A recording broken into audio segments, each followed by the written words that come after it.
ఈ సీన్ చూడండి ఒకసారి. గుంపు కట్టుకుని పోయావా? ఒక్కడివే పో. అయ్యో రామా, వెన్నంటి 1000 మంది ఉన్నారనే ధైర్యం నీకుంటే ఒక యుద్ధాన్ని గెలవచ్చు.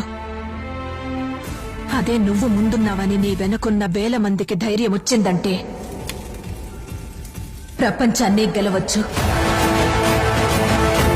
ఈ సీన్ చూసినప్పుడు మాత్రం మంచి గూస్ బంప్స్ వస్తాయి కదా అందరికి. కానీ ఇదే ఈ డైలాగ్ మనందరి లైఫ్ లో ఇంప్లిమెంట్ చేయడానికి మాత్రం ఒక్కొక్కడికి భయం మామూలుగా ఉంటుంది అనమాట. అయితే మనం ఏదైనా చేయడానికి వెళ్ళేటప్పుడు 10 మంది అందులో చేస్తున్నారు అనుకోండి, మనం భయం లేకుండా వెళ్ళి చేసేస్తాం. అది ఏదైనా, సో అది జాబ్ కావచ్చు, బిజినెస్ కావచ్చు, లేదా బయట ఏమైనా బ్యాడ్ వర్క్ అయినా కావచ్చు. 10 మంది పబ్జీ ఆడుతుంటే నేను ఆడాను అనుకోండి, ఇదైతే నాకు అంత అనిపించదు అనమాట. అది తప్పేం కాదులే. 10 మంది సిగరెట్ తాగుతున్నా అందరూ మనకి అనిపిస్తుంది తాగేసి ఏం కాదులే అని. కానీ నువ్వు ఒక్కడివి ఒక మంచి పని చేయడానికి వెళ్ళేటప్పుడు మాత్రం మనం ఇంత భయపడతాం. అరే నా ఫ్రెండ్స్ ఎవరు చేయట్లేదు కదా, నేను ఎందుకు చేయాలి? అరే మా ఫ్రెండ్స్ అందరూ ఎంజాయ్ చేస్తాను, నేను ఎంజాయ్ చేస్తాను. అరే గైస్, నువ్వు సెలెక్ట్ చేసుకున్న ఇండస్ట్రీ లేదా నువ్వు సెలెక్ట్ చేసుకున్న ఐడియా ఇది నీకు అర్థమైన ప్రకారంగా వాళ్ళకి అలా అర్థం కాలేదు. అది నీ ఫ్రెండ్స్ కావచ్చు, నీ ఫ్యామిలీ మెంబర్స్ కావచ్చు, వాళ్ళు నీకు సపోర్ట్ ఇచ్చినా ఇవ్వకపోయినా నువ్వు స్టార్ట్ చేయాలి దాన్ని. సో ఫస్ట్ నువ్వు కదిలితే నీ వెనకాల 10 మంది 20 మంది 100 మంది నీ వెనకాల వాళ్ళు రావడం స్టార్ట్ చేస్తారు. వాళ్ళు నిన్ను నమ్మే వస్తారనమాట. అయితే జస్ట్ అయితే 100 మంది ఉంటే వెళ్ళి అక్కడ జాయిన్ అవడం కాదు. ఫస్ట్ నువ్వు స్టార్ట్ చేయి, నీ వెనకాల 100 మంది వచ్చేలాగా నీ ధైర్యంతో మిగతా వాళ్ళంతా రావాలి. So guys, be like that personality. So guys, అయితే నెవర్ యాక్ట్ లైక్ దట్. అయితే నీ ఫ్రెండ్స్ ఉంటే నేను ఉంటాను, నా ఫ్రెండ్స్ లేకపోతే నేను చేయను, 10 మంది చేస్తే నేను చేస్తాను, అలా కాదు. ఫస్ట్ నువ్వు నిలబడు, నువ్వు చేయడం స్టార్ట్ చేయి, నువ్వు వెళ్ళడం స్టార్ట్ చేయి, ఆటోమేటిక్ గా నీ వెనకాల అందరూ వస్తారు.